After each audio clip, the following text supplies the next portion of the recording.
Welcome to the Ministry AN podcast, authentic conversations about lament, endurance, and hope. This podcast is a production of the Center for Church Leadership.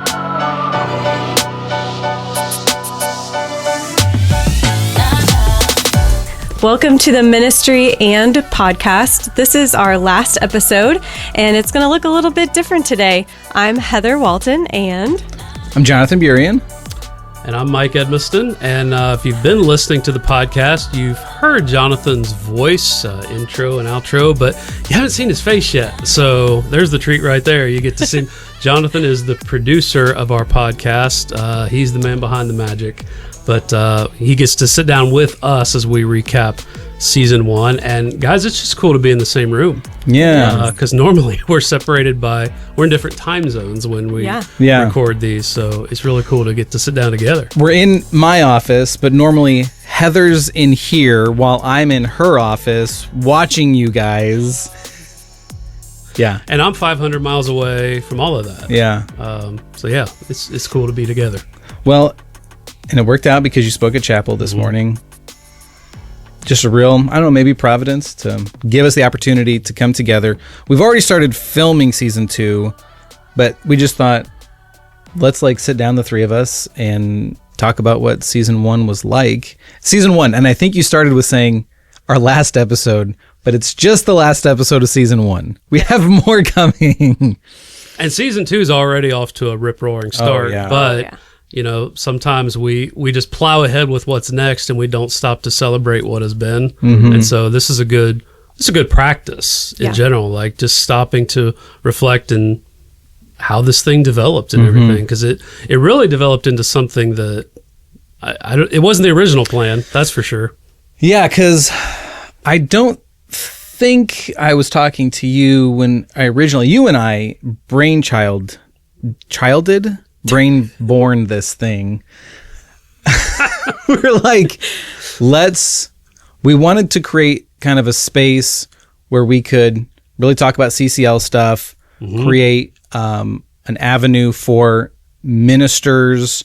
Originally, my idea was that it would be church hurt, but also like tips and tricks and kind of behind the scenes of what ministry, there's more that goes on with ministry than what you hear in a classroom. And I mean, how many times have we graduated and our peers are like, this is not what I was prepared for ministry. Yeah.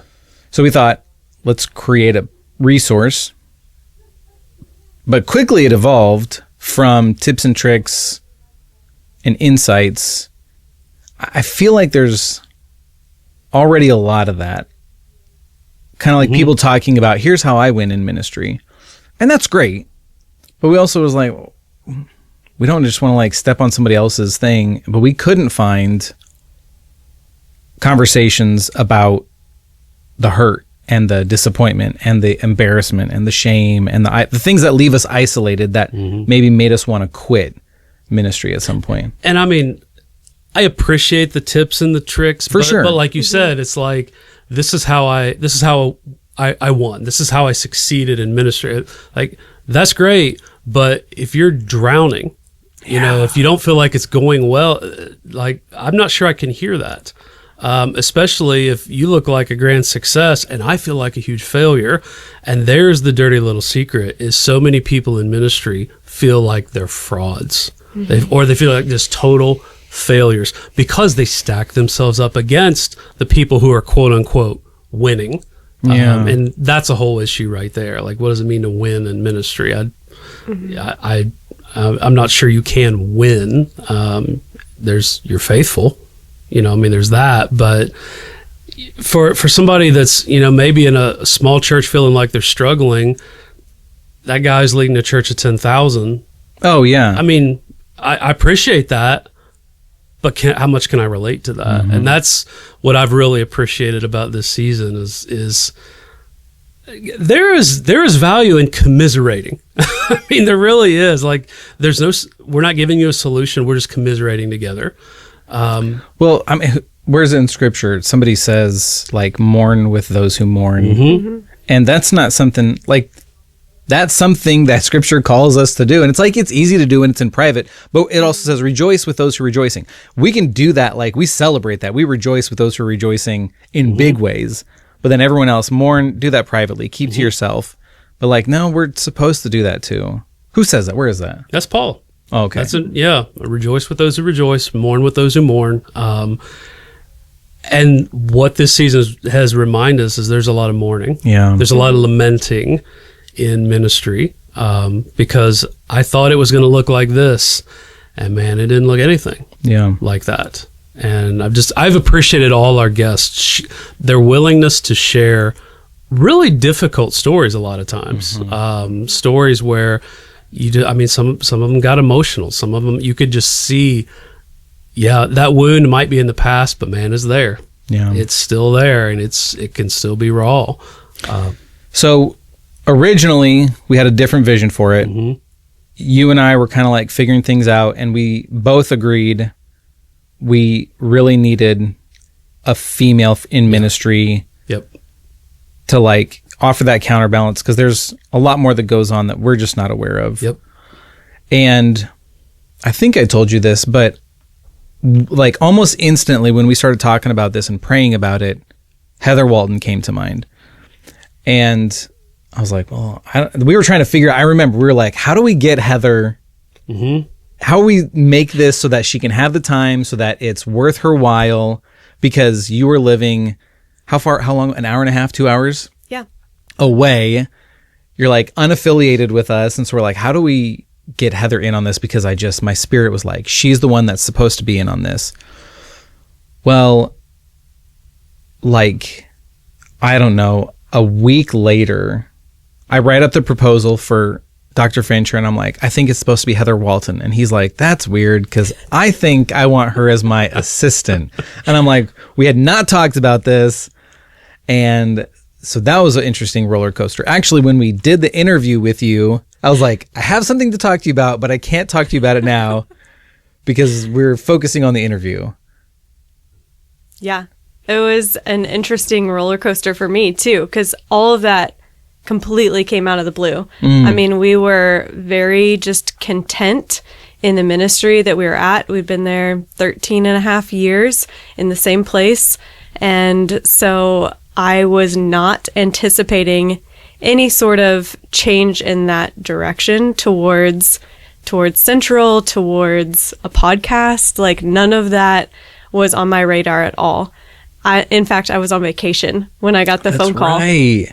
Yeah, so I was in California, the state, and just very far from home. And I think that in that timing even of just being away from home allowed me to just consider the possibility that there was something else that the Lord had for me. And he had clearly been putting on other people's hearts to have a conversation with me about different things as well. So there was something you said, one of your kids said about, you were talking about it, and I think it was Judah.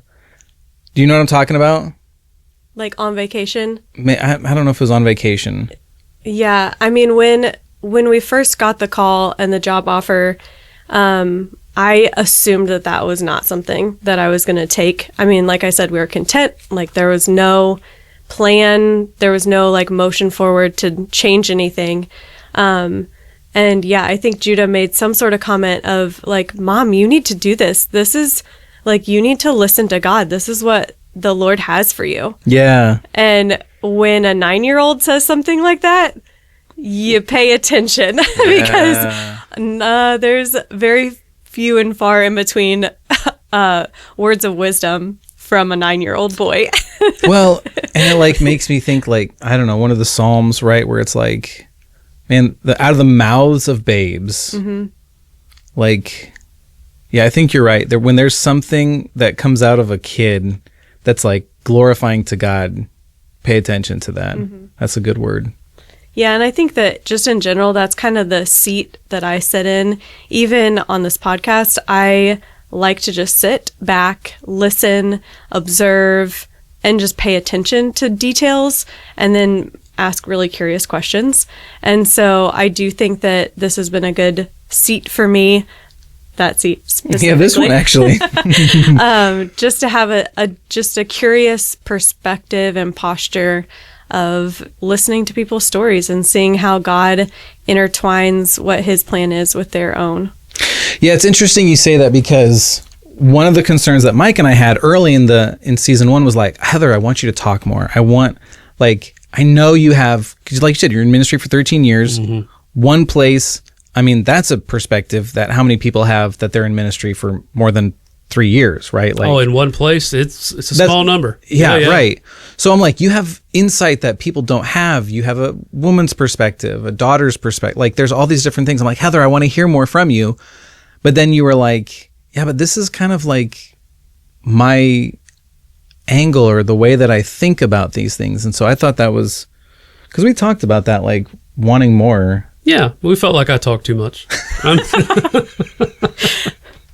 Yeah, those have been conversations we've had. And I mean, it's not that you talk too much, because everything you say is like so pointed and anchored in the conversation, and yet relevant to what we're trying to accomplish, like anchoring the conversation to ministry and scripture. And so it's not that you talk too much. Well, that's just been one thing that's just struck me, is like almost every guest, every episode, there's a connecting point of something I experienced in the past. And it's just reminded me, ministry is ministry and people are people. And there's just so much overlap in our stories, things like, and that's what I hope I bring, is being able to relate to guests and people who are listening. Like, I get it. Yeah. Like, I've been there. Yeah. I experienced something similar.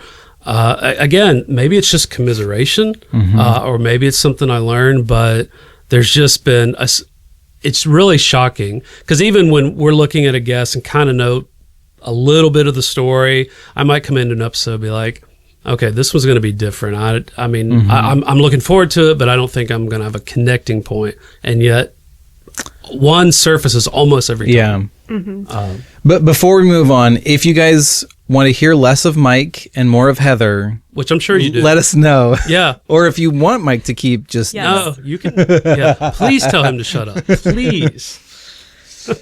But even digging out the connecting points has been a little bit of a challenge, because something I think I've noticed, and we've talked about, every time we finish an episode, you guys do like a recap where you kind of like just the two of you. And something I've noticed is every once in a while, people are so closely identified with their story that you'll ask some questions like, hey, I actually want to focus on your heart or your healing. Or I think you've asked questions like, well, how do you endure? Or can you think of the questions on the line? Yeah, I think that's exactly right. Just a little bit more under the surface questions of like what's going on in your own body and the way you're experiencing these things and how that story is playing out, not just in the details with other people, but in your own heart, in your own home, in your space, in your family. Yeah. But what we've noticed is that sometimes the answer to that question isn't the answer that you're like trying to I want to know what's going on inside of you. Like, what's your spiritual discipline? How do you walk through this? And I don't know if it's because they're just so like intimately tied to their story. And John Hampton talked about, you talk about our identity is not what we do. Yeah, that was one of my favorite episodes, was with John Hampton, where he talked about the difference between our identity, our calling, and our assignment. Like, so I want to come back to that. Okay. But that idea, I think, there's something like people are so tethered to my identity is the story. So when I'm trying to answer this question of what's my heart posture and what's going on inside of me, all I can think about it is through the lens of the story. Do you have any thoughts on that? Well, and going back to the way you first planned doing this whole podcast, I think that's what people are comfortable with, right? Like they're more confident if they're the guru in the room and they have all the facts and they can present it in a polished way. That's what we like. That's what we tend to want to be like. I'm going to come and give you my conference talk. Yes, exactly. Like that. Yeah. Right. Yeah, and that is not at all the intent behind the stories that we're trying to tell. And so to reframe and refocus people and like dig into those things that are core identity markers for them, it's gonna feel a little uncomfortable, but those are the things we have to talk about. Yeah. Like those are the things that can't stay behind closed doors. We need to peel back the curtain a little and be able to talk about those things, because that's the real life story. That's the testimony that we have behind the scenes of the story that is the headline of the news, you know? Right. And that's like your background. Like, give us a little bit of what you're bringing to the table. Yeah. So a lot of times I wear kind of a counselor hat. So yeah, counseling background, life coaching background, spiritual formation. So that's my credentialing, but also just like a mom and a wife and a friend who has walked through a lot of challenging things with people. And so, yeah, my lens that I see things through is just that heart connection, or even the way things are embodied in your whole person and that integration. And a lot of times we don't want to think about those things. It's easier to say the facts, or it's easy to, tell the story, but to get underneath those and really identify with all of who you are and what the Lord has. I can't help but wonder if it's not that I'm sure there is definitely part of it. Like, I don't want to, but I think we also just don't even know how to. Yeah. Like, I don't know how, I'll talk with my wife and she's like, she's trying to communicate something, but I don't even know how to articulate this thing because I haven't practiced like peeling back the layers and. Yeah. And so hopefully this podcast can be a method of practicing that in an open forum so that other people can also be good at it as well. And not good at it for the purpose of like, look, now I'm all better, or for the purpose of, oh, now my story is more polished, but for the purpose of like real connection with one another. So, well, and I mean, we always want to paint the picture of the church as this is the place where you can be authentic. This is the place where you can share your story and all that. And yet you think about the interactions in the church, they're so surface level. How you doing? Oh, I'm great. We talk about sports, we talk about what's going on, families and stuff. How many deep conversations really happen in the day-to-day life of the church? It's just not something we're accustomed to do. And that goes for leaders too. I mean, leaders can get just so caught up in keeping the machine running, doing the business of the church, that the heart stuff, the deep stuff gets neglected. And we're not good at talking about that. We want the church to be the place where you can share those stories, but I mean, if you've been burned in the past, sometimes like, man, the church is the last place in the world you can be real. So we get real good at wearing the masks, and especially people who are leading in a place where that vulnerability might cost them, because there are churches where if you share the struggles, I mean, it could cost you your job even. Yeah. I mean, there's a real price tag attached to that. I remember giving, so you guys in the intro episode, they give you their history. I was in vocational ministry for 13 years and I preached a sermon one Sunday and I just was like really vulnerable. I was like, here's a real hard truth about who I am, and whoever you think I am, you're way off because here's the dirt. And, I had several people come up to me and be like, oh, you better not say anything like that. You'll get fired. And I'm like, okay, well, I mean, at least they were trying to look out for me, but there's this like, oh, we can't talk about that. But how broken is that?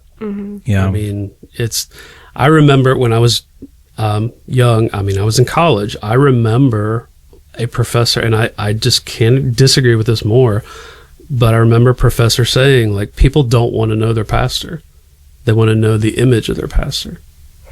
And like, I heard that as a 19-year-old, whatever, but looking back, and yes, you temper it with wisdom, of course. You have to be wise about what you share and how and where, but But the whole idea of you can never be vulnerable, you can never be honest, you have to keep up an image.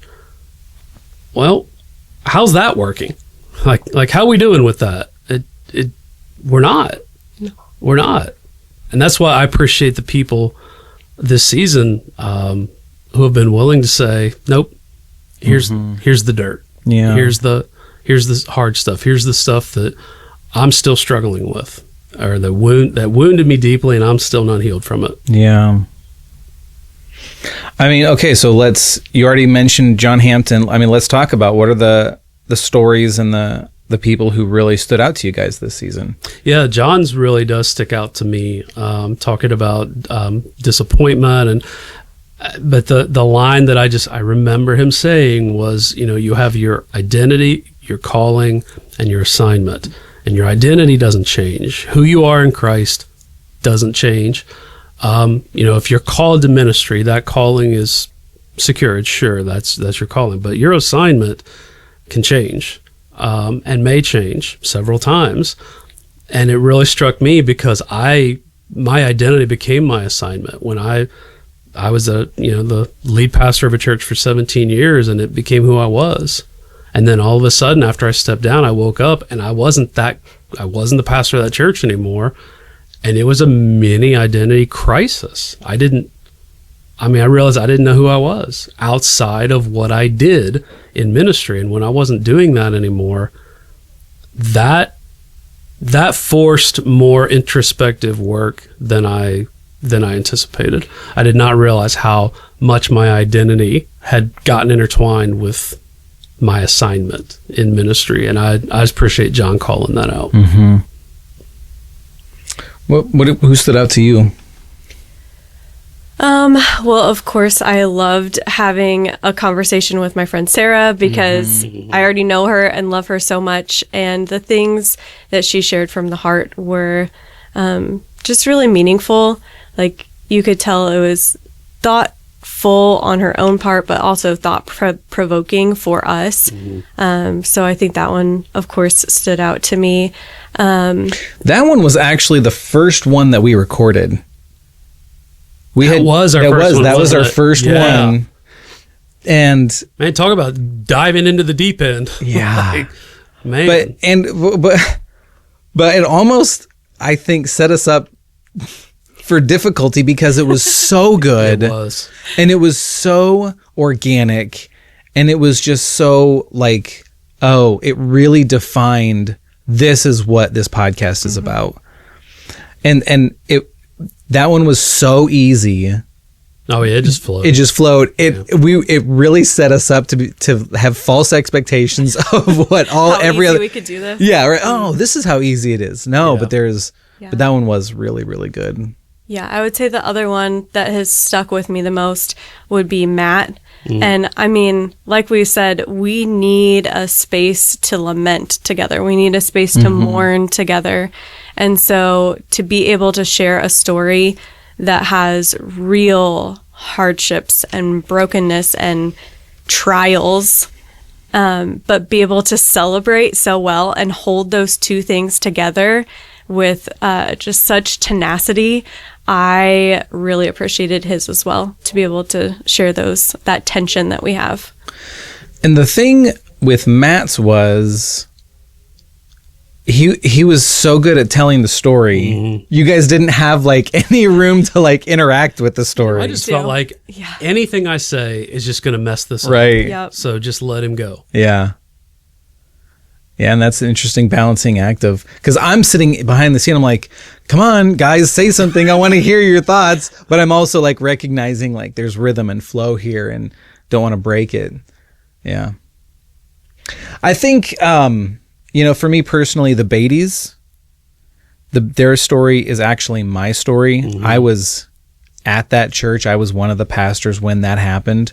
And I would just watching you guys interact with their story, and then I'm like fighting back tears as I'm just listening because I'm reliving that moment, and I'm like, I know their heart is for the Lord, and like they weren't going to walk away.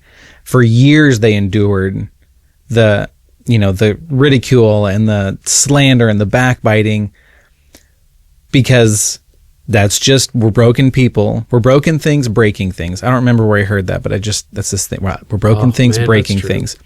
But it wasn't until they crossed a line biblically where they said, okay, you cross a line biblically, now it's time for us to walk away. But everything up to that, everything that you can do to somebody to make them walk away, they stuck it out. And I know that they wanted to stay, and there was nothing. They're like, we have to be obedient, and it broke them to have to walk away from ministry. These are heroes that we're talking to, guys. Yeah. I mean, these guests, they really are. They are heroes of the faith, and I don't say that flippantly or lightly. I mean, they really, really are. A little postscript for Hebrews 12 or 11. Which is it? Yeah, a little addendum there. But it's just it seems like every episode I just have a moment where I realize this might sound melodramatic, and I don't mean it to, but I'm serious. Like, this is sacred ground we're treading. When you're handling someone's story, especially a story with that much depth and vulnerability, and somebody is voluntarily sharing that with you, how we steward that is a big deal. I mean, this is really a sacred thing that we're being entrusted with, and that's just become more real to me as the season unfolded. Like, this is I want to have fun with it. I mean, there's light moments, but I just don't want to forget the gravity of this. That when someone entrusts you with their story, in a lot of ways, they're entrusting you with a part of who they are. I mean, this story has marked them forever. And that's a sacred thing that I don't take lightly. Yeah. Like, they're sharing that space. When I think of like sacred space, it's like, this is the place where we encounter God, and like, it's valuable, and maybe it's private.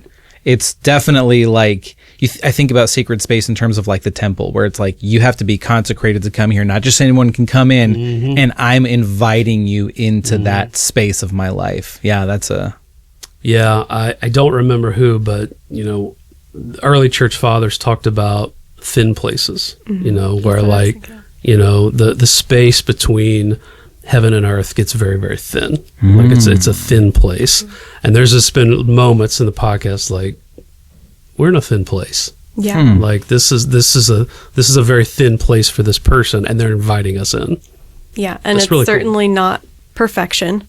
Oh no. But it is holy. It is set apart. There's something so sacred and almost like fragile. We've been talking about things that are broken.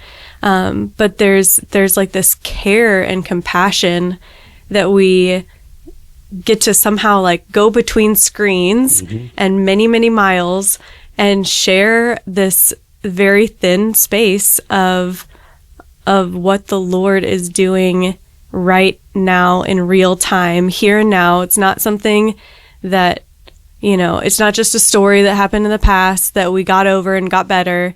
But it's an eternal story. It's something that matters for all of the kingdom purposes, and we get to share a little bit of that by sitting in front of each other, but across from each other on a screen even, or in a microphone and in our ears. Like, even just thinking about how our listeners get to enter in that thin space, like maybe we're in someone's headphones and they just get to listen in, and how that becomes this very narrow way in which we get to partner in sacred work together. Yeah. And that sharing of stories changes us. So all these people that we talk to and all of our listeners that are listening to the stories alongside of us are changed because of the stories we tell. And that's, Paul told the Thessalonians, we were delighted to not only share the gospel with you, but to share our lives with you. And that involves sharing a lot of stories. So, I mean, there's precedent for this. Like, that's how the early church functioned. And that's how the church was always designed, to function. And it's cool that we get to play a tiny little part of that. Yeah. Yeah. I want to talk about Sasha for a little bit. Yeah. So we met Sasha. Well, he actually came, spoke in chapel. Then we ran into him at ICOM. And original plan was to put him on season 2. And when we had the conversation with Sasha, by the way, he doesn't introduce himself as Sasha. He introduces himself as Alexander. I know. I thought about that after we stopped recording. Like, well, they probably wonder where Sasha came from. Right. I don't even know. That's just how he introduced himself to us. Yep. And then when he did his intro as Alexander, it's like, wait, I was not ready for that. I didn't know that was where we were going. Okay. Yep. So we sit down, we have a conversation with him. He's in Russia while we're recording. Yep. Tell me you guys' thoughts on that conversation. That one, man, that one hit me deep, because of what he's dealing with, but also he has a network of churches, and some of them are in Ukraine, and we're talking about nations that are at war. And that one struck such a chord in me because he was so. First of all, he was very clear, saying this war should have happened. I mean, he called it out. This is a mistake on the part of our president. Well, that's not something you say lightly in a country like Russia. And so his moral clarity on it struck me, and his courage. But then just the gospel demolishes the barriers that divide us. These are countries, these are nations that are at war, and yet the unifying theme of the gospel, I mean, those pastors in the Ukraine, those pastors in Russia understand they're on the same team. And it was really striking. The gospel is not bound by any geopolitical boundary, which we've seen that throughout this season. I mean, we had a missionary to a closed country, and then talking to Sasha in Russia, it makes me feel very small in a way, but also just realizing, man, the gospel, it really is all tongues, all tribes, all nations. I mean, it left a lasting impression on me. Yeah, I would also say, I don't know that there was anyone else that embodies the things that we are about in this podcast more than Sasha. So when we talk about lament and endurance and hope, all of his story just woven all of those 3 themes so well. I mean, goodness, there's just so much to lament there, and the lives that you think about and the smallness that you ponder when you have a story like that. But to stay and to encourage others to stay, and even just the safety issues of all those things. I mean, to endure that is just incredible. It's amazing. Yes. Yes. It's amazement. His word was amazement, and that was the right word. Yeah. And then, but the hope that he had, it wasn't this like, woe is us, everything's awful, the world's gonna end, let's, point fingers. It was just a genuine hope that, the gospel is above all things and can change any scenario that we can come up with. And he's ministering in a culture that is very divided. I mean, the opinions, even in Russia, are very divided on the war. Those of us in the United States, we are living in a time of incredible political polarization. I mean, our country politically is incredibly divided. And there are people in our churches, politically, that are left, right, and center. But what it's reminded me of again and again, and talking to Sasha really brought it home, we might identify politically as left, right, or center, but the gospel does not. The kingdom of God is not left, right, or center. The kingdom of God is completely upside down. It's completely other. It's just completely separated from the human political structure. And if you want to try to cram the gospel into a political party platform, you're going to lose it all because it doesn't fit. It doesn't work. We see that Jesus had the Pharisees and the Sadducees. You talk about a political divide. I mean, he was ministering in a very divided culture. His disciples, very divided. I mean, you look at just the political, the zealots, and I mean, very divided, and yet he is the unifying force. Like that is you talk about a message for our place and our time. That the gospel, the unifying power of the gospel it really is remarkable. Yeah, and this is probably just my own naivety, but I'm like listening and I'm thinking, because one of the things he said was, we don't talk about the war in church. And I thought, shouldn't you? And I mean, I don't know. I just don't know. But as I'm hearing like what you're saying, I'm like, yeah, I guess what's the value of pulling this out and like unpacking it if it's not explicitly pointing people to the cross? I mean, that was always my rule when I was preaching full time, is like, I will talk about a political issue when it's a spiritual issue. And if it's clear scripturally, we're not going to pull any punches. And that means people on the left and people on the right are going to get mad. Yeah. Because it cuts both ways. And I made sure to be an equal opportunity offender. And it cost me. People left the church. People said wonderfully nice things about me. I've been called a flaming liberal, and other people think I'm a fundamentalist. And it's like, well, okay. But it's because there's a message that finally grinded your gears. And we're broken, sinful people, so whenever you step on my sin... Oh, yeah. Oh, yeah. Yeah. And Jesus got called names, too, so... He did. But aren't we very good at, and you see this in churches all the time, they will call out the cultural sins that they're not struggling with, but we're not going to deal with the stuff in our own house. It's like, I always roll my eyes when, churches will rail against the utter evil of alcohol, but by golly, they'll belly up to the buffet. And the Bible says a lot about gluttony. Right. Like, it's there. Right.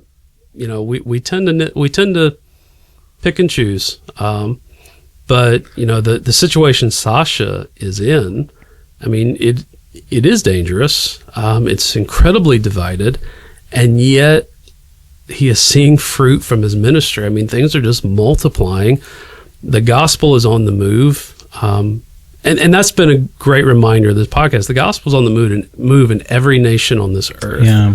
Totalitarian regimes, it's unstoppable. The gospel is going to find a way every time. Yeah. I mean, we had Chris Southam with Redemption. Cody was a little bit interesting because he had lots of like mini stories that we didn't really get into. Sid Tiller didn't have a word. We came up with a word for him after hearing his story. That's right, yeah. Chris, your buddy. Yeah. God's plan. He had, when our plans aren't anything like God's plans. Well, and we should talk about the word. That was totally your idea. Like the ministry and because every episode is, this is my story, ministry and then we ask the guests to pick a word to encapsulate their story. And that was just a genius move. When you said that, it just clicked like, yep, that's what this is. Okay, so let's take a second to backtrack. We're not going to go into the original name, but when we were trying to figure out, like, we had a bunch of different names for the podcast, and we were in Cincinnati with you. Were you? Was he in the room when we landed on it? I think so. Or were you in the other meeting? I think I was in the room because it was going to be Ministry Ellipsis for a while. Oh, that's right. Ministry Ellipsis. We were like, this is it. Yeah. But we like to keep things open. So we've got that ... at the end of lots of our conversations. I think that's kind of where that idea Well, if we played send off of. emails, like we're almost always putting the Like, ellipsis ... yeah. Like, okay, so we all like that. Yeah. And we all use that. And like, that can be an illustration of, ministry. It's ministry ... Yeah, it's more than just, yeah. And so the three of us are in this meeting about something else for the CCL. We're talking about emails or something. And then we have like this small break and there's just something, I think in all three of us where we're like, we like this, but it's just not it. And I think it was you. It was. I think it was Heather that said, just like, what if it's just ministry and we're like, oh, yep. But it's kind of a reminder that simple doesn't mean easy. Like it was a real struggle to figure out how to package and name and market this. I know ministry ends, it sounds so simple and like duh now, but getting there, like simple is usually really hard to get to. But it gives us exactly the framework to say, this is your story of ministry and what? Amazement, frustration, lament, detours. Where we've already started recording season 2, which have been some really, really exciting stories. We've got some more in the lineup. But as you guys reflect on season 1, what are some like personal takeaways that you kind of think that you're going to bring into for season 2?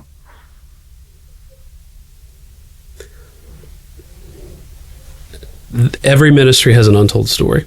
And anybody who's done ministry any length of time has a story that needs to be told. It needs to be heard. It needs to be valued, because processing that with other people really does bring God glory, but it can also bring healing. It can bring closure. It can bring there is a value in sharing your story.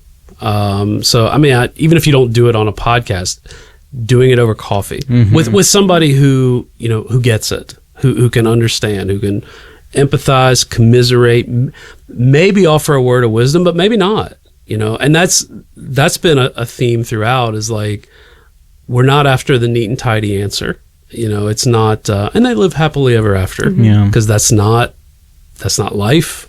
That's not ministry. So if you ever feel you're listening and you feel like, okay, tie it up, and it doesn't get tied up, well, that's on purpose, because that's just not the way it works. Yeah, I was thinking along pretty similar lines, just being a lot more comfortable with that space in between and not having the fairy tale ending, the happily ever after, that it is ministry and then like hold for applause, like there's this moment of like things haven't quite culminated yet. We're trying to figure out what the transition is. We don't know what to do with our hands. So let's just be okay with being uncomfortable and a little bit of silence, and lean in and ask questions, and don't feel uncomfortable asking questions that maybe people normally wouldn't ask, because that's where the real life stuff is happening. That's where we can see the light of the gospel break in, when we're really curious and just open to listening to other people's perspectives in a way that we're like, wow, that's not my experience at all, but I love that the Lord is working through you in that thing, and thank you for sharing. And I've loved that there's just moments where we're like, I don't know what to say, but thank you for sharing. And so I think we just need to be comfortable with saying that more in our own life. Like, we have a conflict and we want to tie it up, and, I just don't want anything uncomfortable.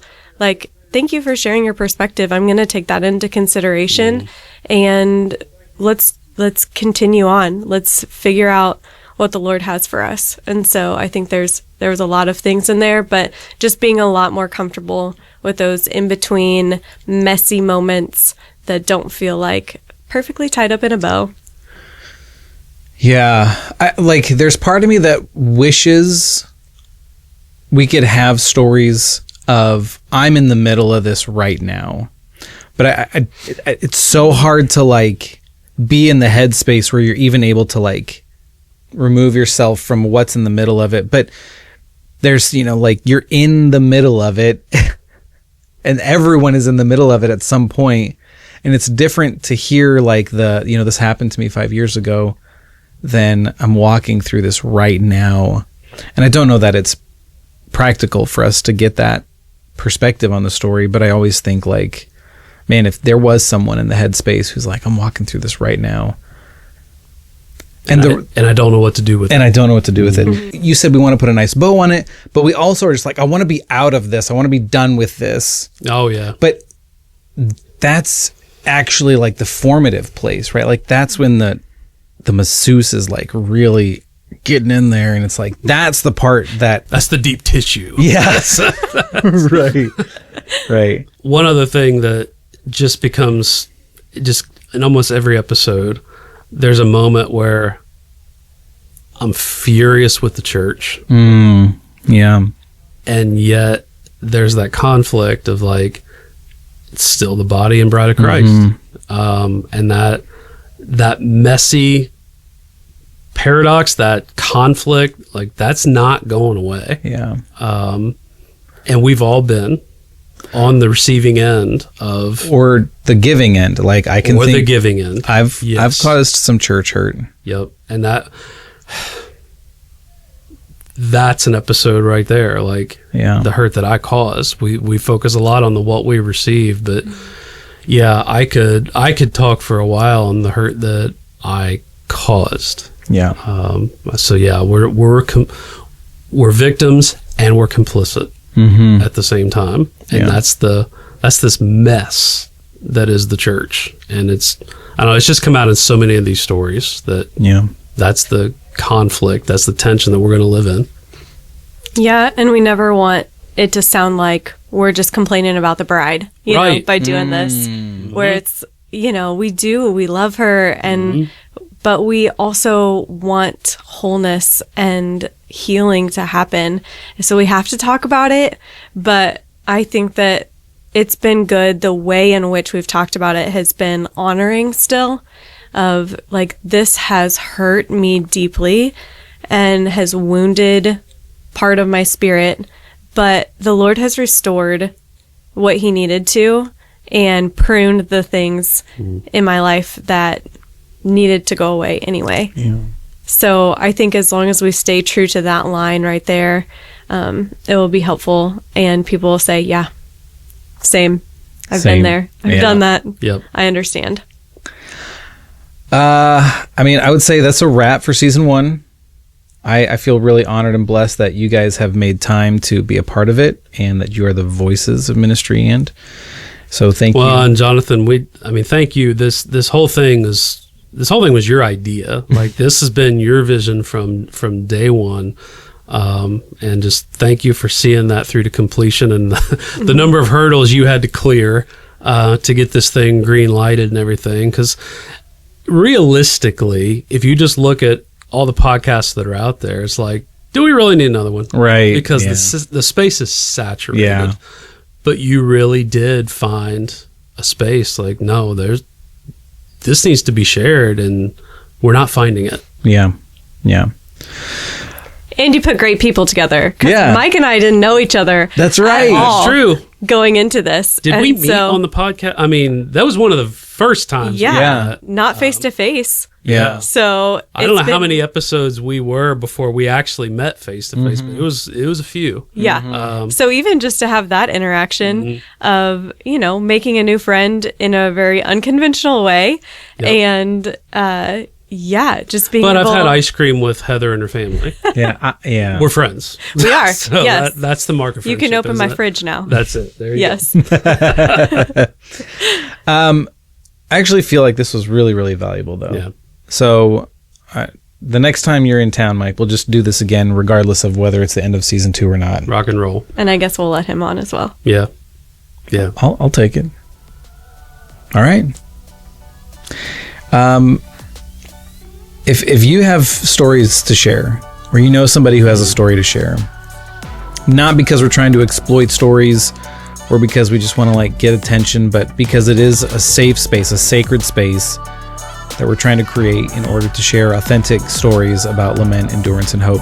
Send us a message, ministryand@ccleadership.org. Yeah, I can't just rely on our Rolodexes or we're going to run out pretty quick. And there are stories that we don't know of yet that need to be shared. Yeah. So yeah, please do. Or if you just want to connect more with Heather on spiritual formation and the roles that she's played, or get some insight from her, Heather Walton at ccleadership.org. Mike Edmiston and his vast experience in ministry. You like his perspectives or you want to hear more, Mike Edmiston at ccleadership.org. And we'll keep sharing stories if you guys keep listening to them. Yeah. See you. Season Thank 2 you. coming up.